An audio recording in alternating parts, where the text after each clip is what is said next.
executive editor of Kelly Blue Book, and his 19-year-old son, Patrick. And guys, this is an important week for so many people, and an important week because it's National Teen Driver Safety Week, and it's a week to kind of look ahead and look back at where we are when it comes to teen driving safety. And it's glad that Michael, we have your son here as well. So, Michael, why is this week kind of highlighted and starred on my calendar as far as safety on the roads?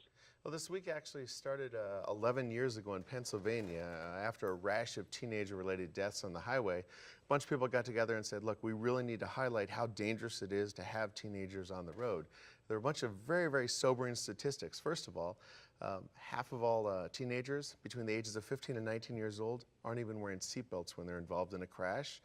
Crashes are the leading cause of death for teens between 15 and 19 years old. And teenagers between 16 and 17 years old, those are the first couple years they drive, are more than 3 times as likely to be involved in a deadly car crash. Yeah, the statistics tell a story, but kind of when you dig deeper into it, what are the reasons, Michael? Is technology partly to blame because now there's so many distractions we have in our cars? And how do you get the message across to the teen drivers that, defensive driving and what's going on the road in front of you is most important? You actually hit on a very good point. Distracted driving is a good part of it, and another part is inexperience. Teens typically do 3 things wrong. They tend to turn left in front of oncoming traffic, they tailgate, which means they have a lot of rear-end collisions, and they run off the road. And obviously, distractions have a lot to do with that. And, it's interesting. When the parents are in the car with the teens, they can keep a watchful eye and make sure that nothing goes wrong. Yeah, and it's great to have Patrick here as well. And Patrick, what have you noticed when maybe you're driving or sharing a ride with your friends as maybe some of the trouble points and the problems that occur? I mean, some of the most prominent things that my friends will do is you'll notice people that don't always wear their seatbelt, or you're noticing people that are on their phone, or, like you said, tailgating is also another issue. And, as you've been driving now for a few years, do you notice that you're a much better driver now, just even after a couple years experience than you were when you first got your license? Oh, absolutely. Experience is everything, and 3 years has been huge to my driving career, and I think that's a big impact on becoming a better driver's experience. Yeah, we're with Mike. Yeah, go ahead, Michael. I was going to say it's interesting because the automakers have also jumped on board and are introducing technologies that actually keep a mindful eye of the teens while they're not under the guidance of their parents. Right behind me, I've got a 2019 Ford Edge, and 10 years ago, Ford launched something called the My Key program, and it literally, the adult can take an extra key, the second key for the vehicle, and program it to be a teen key.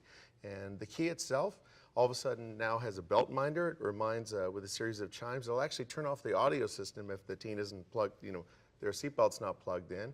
It limits the volume of the audio system to about 50%, so kids like Patrick can't blast the tunes while they're running down the highway. It gives speed alerts if they're exceeding certain speeds. You can actually limit the speed of the vehicle to 80 miles an hour. And also when it's hooked up to Ford Sync, which is their infotainment system, it literally puts a do not disturb, no text and incoming calls. And the last thing, which is kind of funny, is teens generally don't look at the fuel gauge that often. It gives an additional alert when the vehicle's about to run out of fuel. And this has been standard on every Ford since 2010, so there's a good chance even if you buy a used one, you're going to have it. And all the automakers jumping on with similar technologies. Yeah, I'm familiar with My Key, and Patrick, the only time when you notice the gas is down, that's time to go to Dad for $20, isn't it? Exactly. Is it? What's been your experience, Patrick, with My Key? My experience was, I liked it. At first I was worried that my dad was going to be putting me with a teenager key, but eventually I realized it's pretty non-invasive. Truthfully, as long as you're doing everything right, or as you should be doing, which is wearing your seatbelt and driving the speed limit, you don't really notice it.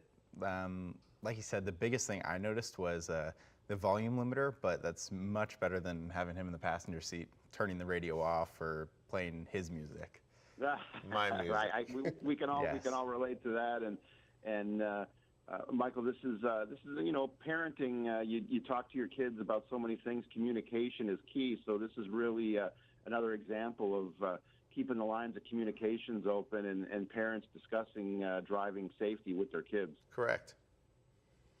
And It's a big thing. I was going to say it starts early. Remember, your kids are going to watch what the parents do, and if the parents are doing things wrong behind the wheel, the kids, guarantee the kids are going to do it. Statistically, parents that have clean driving records, their children also typically have clean driving records.